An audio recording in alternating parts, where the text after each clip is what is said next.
মহানগৰীত পুনৰ ভূমিস্খলন সোণাপুৰ হাটগাঁও পথত ভয়ংকৰ ভূমিস্খলন বন্ধ হৈ পৰিছে সম্পূৰ্ণ পথছোৱা ভূমিস্খলনৰ ফলত আবদ্ধ হৈ আছে বহু যান-বাহন পথছোৱা মুকলি কৰাৰ বাবে অব্যাহত আছে অহৰহ চেষ্টা মহানগৰীত ধাৰাবাহিকভাৱে হৈ থকা বৰষুণৰ ফলতেই পাহাৰৰ মাটি খহি আহিছে আৰু এইদৰে পথটো আবদ্ধ হৈ পৰিছে এয়া আপোনালোকে দৃশ্যাংশ দেখিবলৈ পাইছে এয়া সোণাপুৰ হাটগাঁও পথত ভয়ংকৰ ভূমিস্খলনৰ ঘটনা সংঘটিত হৈছে পাহাৰৰ এটা ফাল খহি আহি এইদৰে আবদ্ধ কৰি পেলাইছে পথটোৰ এটা সোৱা এয়া আপোনালোকে দেখিবলৈ পাইছে ভূমিস্খলনৰ ফলত এইদৰে আবদ্ধ হৈ পৰিছে যান-বাহনসমূহ পথছোৱা মুকলি কৰাৰ বাবে অহৰহ চেষ্টা অব্যাহত আছে কিন্তু এতিয়াও সম্পূৰ্ণৰূপে পথছোৱা মুকলি কৰিব পৰা হোৱা নাই ধাৰাবাহিকভাৱে হৈ থকা বৰষুণৰ বাবে পাহাৰৰ মাটি খহি অহা দেখিবলৈ পোৱা গৈছে আমি দেখুৱাই আছো আপোনালোকক সেই দৃশ্যাংশ পাহাৰৰ মাটিৰ লগত প্ৰকাণ্ড গছ এজোপা বাগৰি পৰা দেখিবলৈ পোৱা গৈছে আৰু সেই গছজোপা কাটি সেই স্থানৰ পৰা আঁতৰাই পেলোৱাৰ প্ৰশাসনে ব্যৱস্থা কৰিছে একেদৰে দেখিবলৈ পোৱা গৈছে পাহাৰৰ মাটিয়ে যিহেতু গোটেই পথটো পুতি পেলাইছে সেই পথটোৰ পৰাও ইতিমধ্যে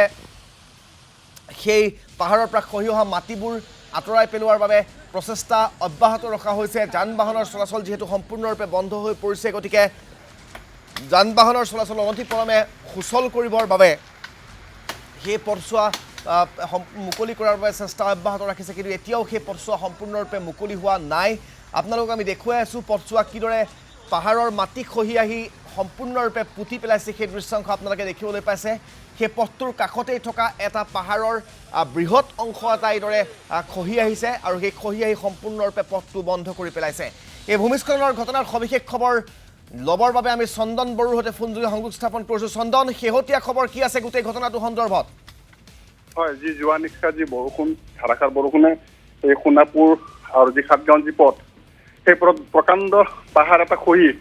গছ-গছনিকে লৈ পাহাৰ এখন খহি গোটেই ৰাস্তা আবদ্ধ কৰি ৰাখিছিলে আবদ্ধ সোণাপুৰৰ পৰা আহিব পৰা নাছিল আমাৰ হাটগাঁৱৰ পৰা সোণাপুৰ যাব টোটেল ৰাস্তা বন্ধ কৰি পেলাইছিল কিন্তু এতিয়ালৈকে জেচিবি আহি ৰাস্তা সম্পূৰ্ণৰূপে মুকলি কৰি দিয়া হৈছে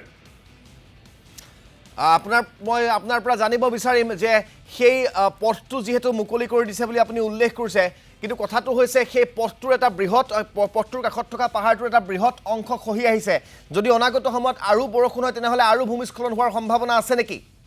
হয় আচলতে ভূমিস্খলনটো হোৱাৰ কাৰণে হয়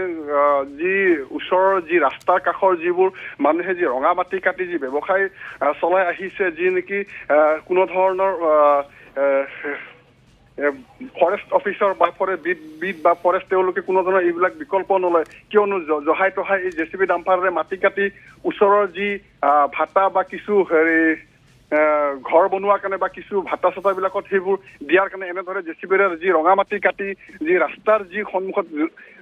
নিশা যদি নহয় ঘটনাটো যদি দিন দুপৰত হ'লহেঁতেন তাতে নিশ্চয়কৈ মানুহ হেঁচা খালেহেঁতেন বা মানুহ মৃত্যুমুখত পৰিলে হয় কথমপি তাতে কোনো ধৰণৰ একো ঘটনা ঘটা নাই কিন্তু এনেদৰে যদি ৰাস্তাত কাষৰ যিবোৰ মাটি সেইবোৰ যদি কাটি থাকে তেনেহ'লে নিশ্চয় আকৌ খহাৰ সম্ভাৱনা আছে এই মুহূৰ্তত সবিশেষ জনোৱাৰ বাবে